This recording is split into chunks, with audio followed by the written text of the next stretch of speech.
Welcome back to our channel education SKJ में। तो आज की हमारी वीडियो का जो टॉपिक है वो हम लेकर आए हैं, जो पाली व्याकरण है उसका समास टॉपिक। ठीक है, तो आज शुरू करते हैं। समास में क्या दिया गया है, तो हम शुरू से शुरू करते हैं। तो पहला क्या है, विक्त भंतेय शब्दों का अन्य विभक्तीय शब्दों के साथ एकार्थी भाव होना।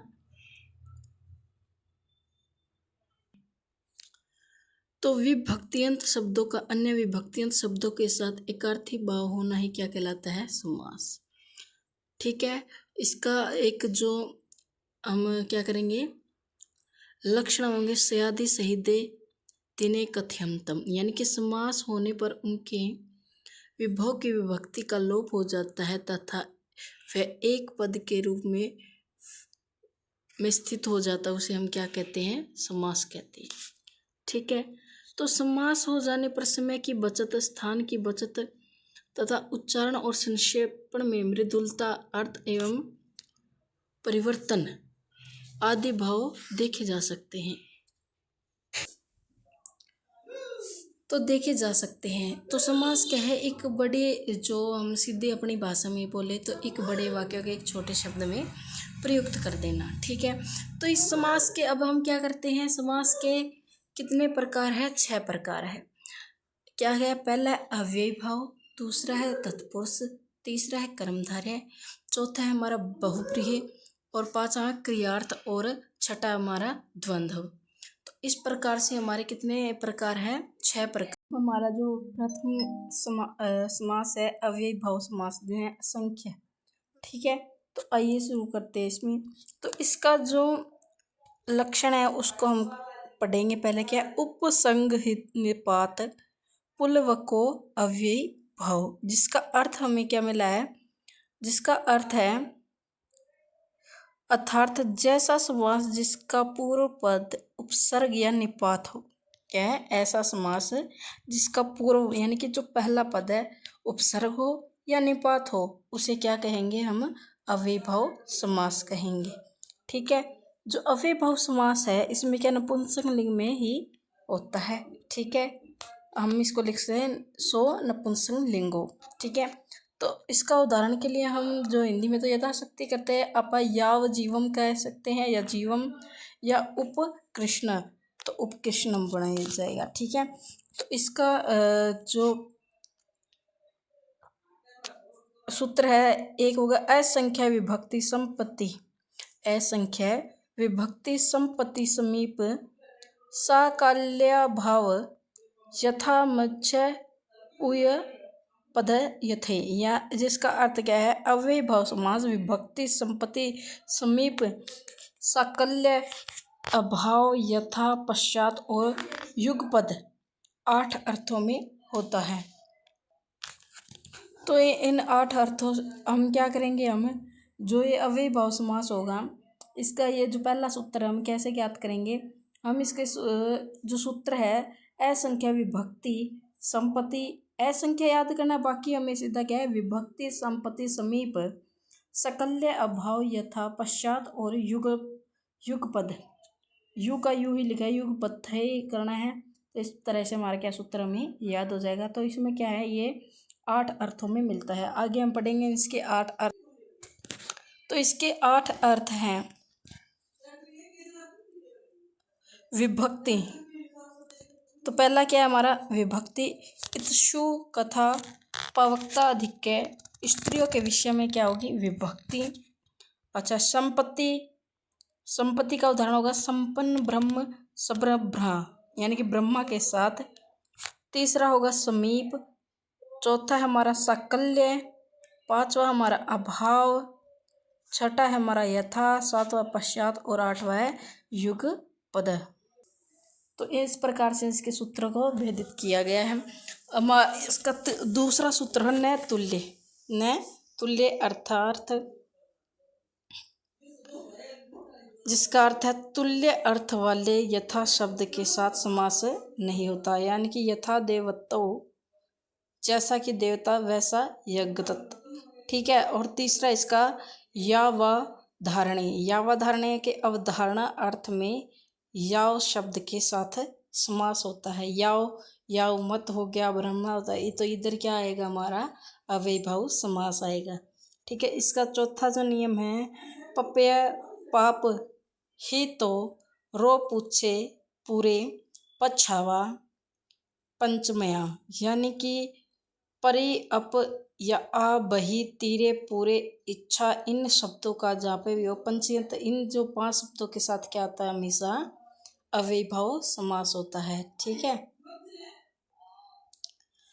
5वां है हमारा समीपा या में सवनु, यानी कि समीप या आयाम के अर्थ में अनु शब्द के साथ, समीप या आयाम शब्द के अर्थ में अनु शब्द के साथ क्या होगा, तो क्या होगा हमेशा समास होगा, यानी कि अनु आ गया वहाँ पर क्या होगा हमेशा अव्ययी भाव समास होगा। छठा है हमारा ओरे परे रिपट्यम, जिस तरह से हमने संधि की थी ना, वैसे के वैसे ही इसमें भी क्या है, हमें इनका जो कम से कम 3 से 4 इनके जो सूत्र हैं हमें आने चाहिए, उनके बारे में एक एक क्या हमें इनके जो उदाहरण भी पता होना चाहिए। तो इसमें क्या आ गया, ओरे परी, यानी कि ओरे ऊपरी, पटी पारे, मुंज हेटा धुध अधो अंतो, इन शब्दों का जो सट शब्द है के साथ हमेशा क्या लगेगा समास। हमें बस इनके जो शब्द है, इनके ये शब्द याद रखना है कि यहाँ पे क्या कौन सा समास होगा।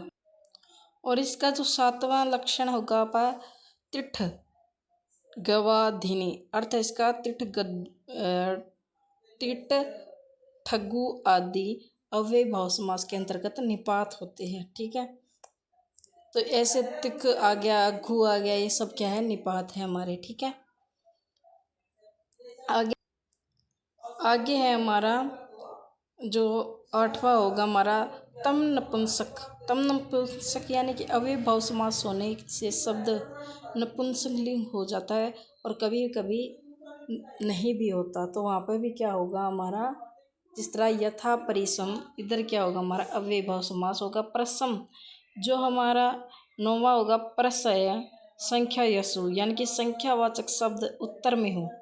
कहाँ हो, उत्तर में, उत्तर में यानी कि बाद में हो।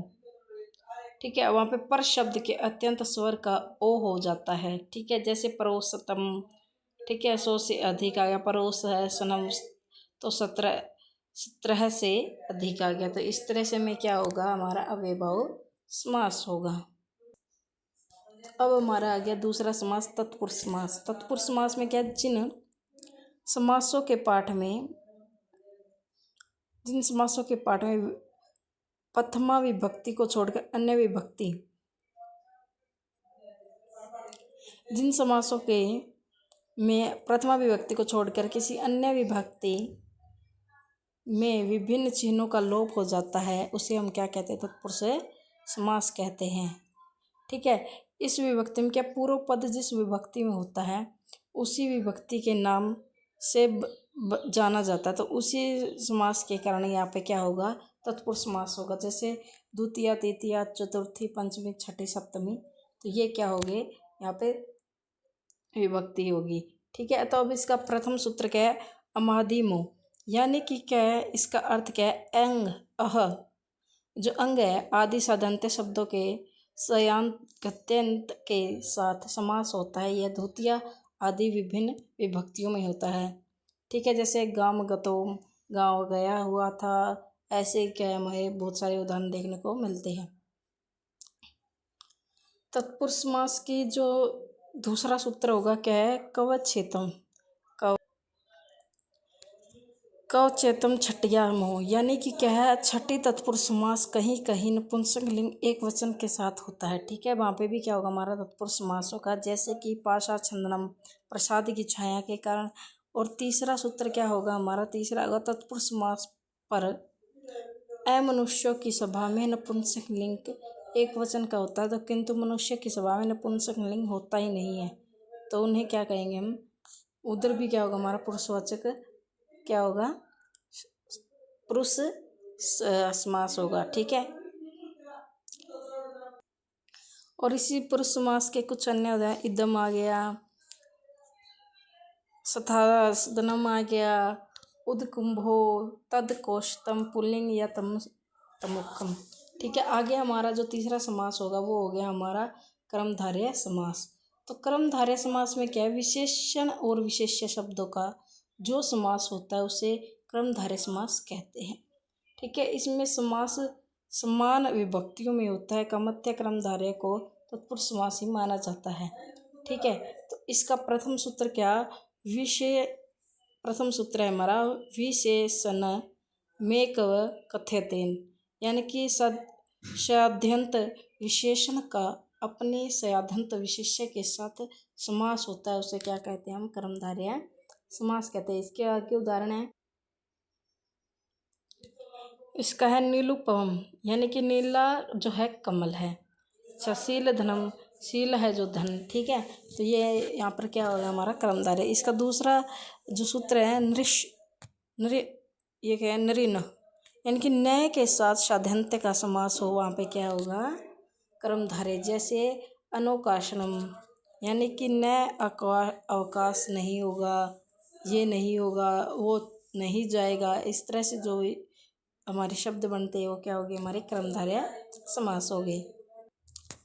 इसका तीसरा है जो सूत्र है कुपाध्यो नीच मत्स्य आदि विधेयम, यानी कि कु और प आदि शब्दों के साथ साधन शब्दों का समास हो जाए, वहाँ पर क्या होगा कर्मधारय। जैसे कुब्राह्मणों, पाँच परियो, ठीक है, पाँच चरियो, का पुरुषियो, पुरुषो, तो ये शब्द क्या होगा कर्मधारय के जो सूत्र उपाध्याय है उसका उदाहरण हो गया। ठीक है, और इसमें कुछ अन्य जो उदाहरण दिए गए हैं वो आप देख सकते हो, ये सा छानम, ये कुछ उदाहरण ये दिए गए हैं, तो इन्हें भी याद कर लीजिएगा। अगर उदाहरण आ जाए तो कौन सा समास आप बता सकेंगे।